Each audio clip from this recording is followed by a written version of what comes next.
தளபதி Vijay cinema ஸ்டாரா அவரை போற்றப்படுறதற்கு எந்த வாயும் சலிக்கவே இல்லை. எல்லா வாயும் அவரை உயர்த்துச்சு, அவரை பாராட்டுச்சு. ஆனால் இன்னைக்கு அரசியலுக்கு அவர் உள்ள என்ட்ரி கொடுத்ததுக்கப்புறம் அவரை ஏன் எல்லாரும் திட்டுறாங்க? அவரை ஆரம்பத்தில் சீமான் தம்பி அப்படின்னு சொல்லிட்டு ஆசையாக பேசினார். அவர் சாதாரணமாக விஜயை எடை போட்டிருந்தார். ஆனால் விஜய் தன்னுடைய கொள்கையை, சித்தாந்தத்தை எல்லாத்தையும் தெளிவாக விளக்கி அவ்வளோ பெரிய கூட்டத்தில் அவருடைய ஸ்பீச் பிரம்மாண்டமாக அமைஞ்சதுக்கப்புறம் சீமான் தன்னுடைய ஸ்ட்ராட்டஜியை மாற்றிக்கிட்டாப்புல. இவன் நம்மளுக்கு எதிரால் இருக்கான், இவன் நம்மளுக்கு மேலே மக்கள் மத்தியில் செல்வாக்கு உள்ளவனாக இருக்கானே, அரசியலில் நம்மளை விட முன்னாடி போயிடுவானோ இல்லை ஆட்சியை அமைச்சிருவானோ அப்படின்ற அந்த பயம் சீமானுக்கு வந்ததுனால தான் சீமான் தன்னுடைய தம்பி அப்படின்னு விஜயை சொல்லிட்டு இன்னைக்கு தன்னுடைய எதிரியாக மதிப்பிட்டு பேசிகிட்டு இருக்காரு. அது நம்ம எல்லாரும் அறிஞ்ச விஷயமே. அவர் மட்டும் இல்லை, அடுத்ததாக இந்த விஜயகாந்தினுடைய ஒய்ஃபாக இருக்கக்கூடிய பிரேமலதா மேடம், இந்த மேடம் என்ன பேசுனாங்க அப்படின்னா, விஜய் எனக்கு சின்ன பையன்லேருந்து தெரியும், விஜயை சாதாரணமாக ஹீரோவாக இருக்கும்போதுலேருந்து அவனுக்கு பல வாய்ப்புகளை விஜயகாந்த் அவர்களே கொடுத்தாரு.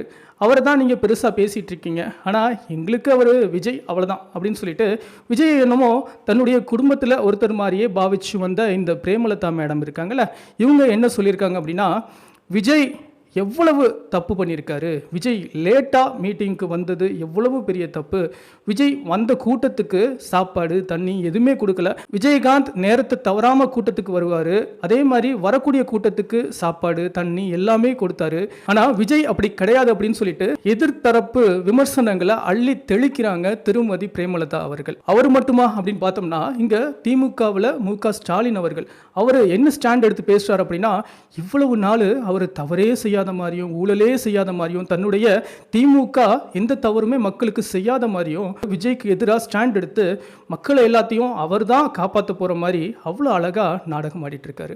அது மட்டுமா அப்படின்னு பார்த்தோம்னா, விசிகாவை சேர்ந்த திருமாவளவன் அவர் ரொம்பவே நல்ல கொடி நாணயம் மாதிரி விஜய்க்கு எதிராக விஜய் பாஜகவோட கூட்டு சேர்றதற்காக தான் விஷயங்கள் எல்லாம் நடந்துட்டு இருக்கு அப்படின்னு சொல்லிட்டு விஜயை தவறாக மக்கள்கிட்ட போர்ட்ரே பண்ணும் விதமாக அவர் பேசிட்டு இருக்காரு.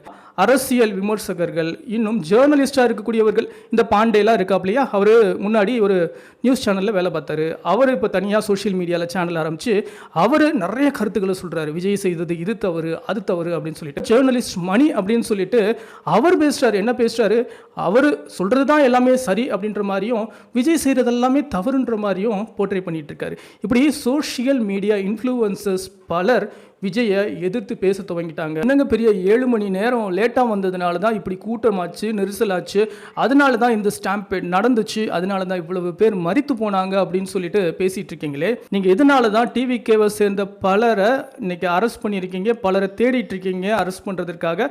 நான் ஒன்று கேட்குறேன், மக்கள் எவ்வளவு பேர் இந்த இடம் இந்த கூட்டத்துக்கு லாய்க்கு இல்லாத இடம், விஜய்க்கு இவ்வளவு கூட்டம் வரும்னு உங்களுக்கு பழைய மீட்டிங்கில் பார்த்து கூடவா தெரியலை? அப்படி தெரிஞ்சும் இவ்வளவு சின்ன இடத்த நீங்கள் கொடுத்துருக்கீங்கன்னா அதில் உள்ள நோக்கம் என்ன? அப்படின்னா நீங்கள் இதில் தவறு செஞ்சுருக்கீங்க அப்படின்னு சொல்லிட்டு மக்கள் எவ்வளவு பேர் உங்களுக்கு எதிராக குற்றம் சாட்டியிருக்காங்க. அப்போது யாரை அரெஸ்ட் பண்ணணும்?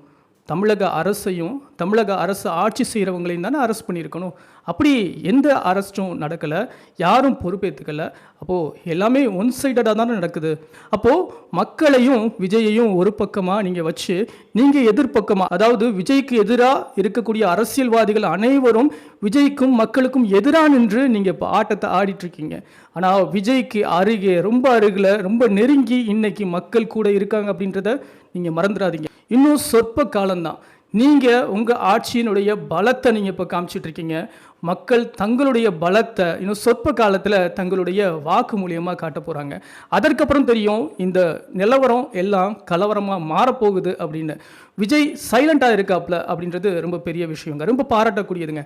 இப்போது சீமானா இருக்கட்டும், இந்த ஒரு நிலையில் எவ்வளவு பேச்சு பேசியிருப்பார், எவ்வளவு இன்டர்வியூ கொடுத்துருப்பார், தன் மேலே தவறு இல்லை, நான் செய்தது எல்லாமே சரியான விஷயந்தான் அப்படின்னு சீமான் சொல்லி புரிய வைக்கிறதுக்கு எவ்வளவு பேச்சு பேசியிருப்பார்.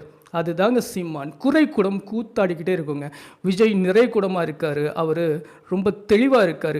தன் மேலே தவறே இல்லை அப்படின்றது தான் சொல்லி இல்லை, தான் சொல்லாமலே தன்னுடைய மக்கள் புரிஞ்சுப்பாங்க அப்படின்னு சொல்லிட்டு ரொம்ப கிளியராகவும் அமைதியாகவும் மெச்சூர்டாகவும் இருக்காருங்க.